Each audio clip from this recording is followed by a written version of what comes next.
Yo, what is up, guys? It's Pedro here. So the Washington Commanders signed Javan Kinlaw to a 3-year, $45 million deal, $30 million guaranteed.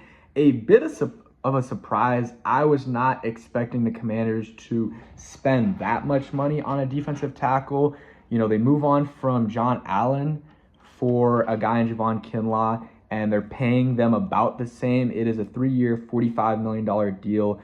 Don't know yet the specifics, the cap hits and stuff. So that might change things a little bit. Usually when it first comes out, the deal looks a little bit more favorable for the player because the agents are feeding the reporters that information. But as time goes on, it might be a little bit more team friendly for the Commanders when the actual terms come out. It likely will.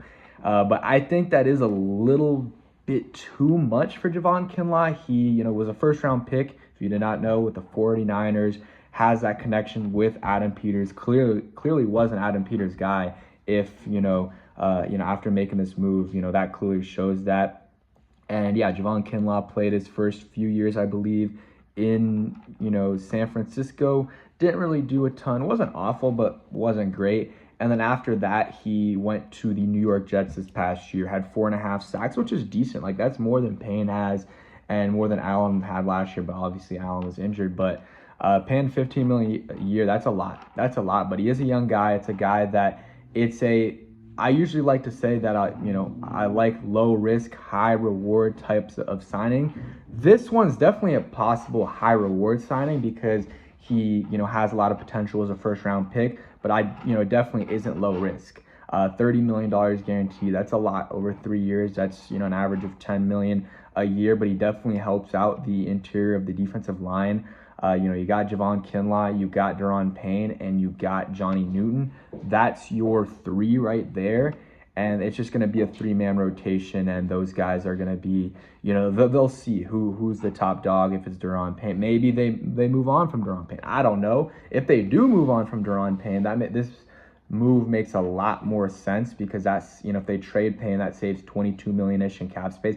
I don't know if that's the case. I don't think that's going to happen, but just something to keep in mind. But if they keep all those guys, then it's going to be probably Payne and Kinlaw as the top 2 guys, and then, Johnny Newton as the 3rd guy in the rotation, but they'll probably all get a bunch of PT. Maybe Newton will be getting some run at the edge, or I don't know. Maybe Payne will, because I know he did at some point this past year. Just something to consider.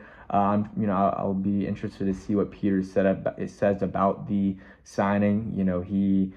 I was not expecting this at all. As the first signing for the Commanders, a defensive tackle in Javan Kinlaw. Definitely a name that makes sense because of the connection with Washington, and Adam Peters. But was not expecting it. And Javan Kinlaw, I know he's had some wild things on social media.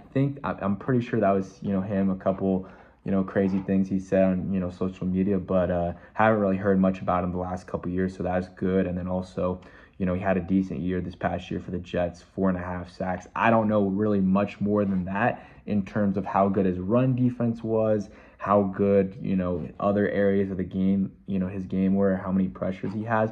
We can talk about that later. I'm just trying to give you guys quick news right away as all this progresses. But I looked at this PFF grade like a 55, so you got to take PFF with a grain of salt, but definitely not that impressive that it's a 55 grade. So yeah, but that is it for today's video. Just want to talk about Javan Kinlaw. I'll keep you all updated on some other signings. Thanks for watching. Hope you guys enjoyed, and peace.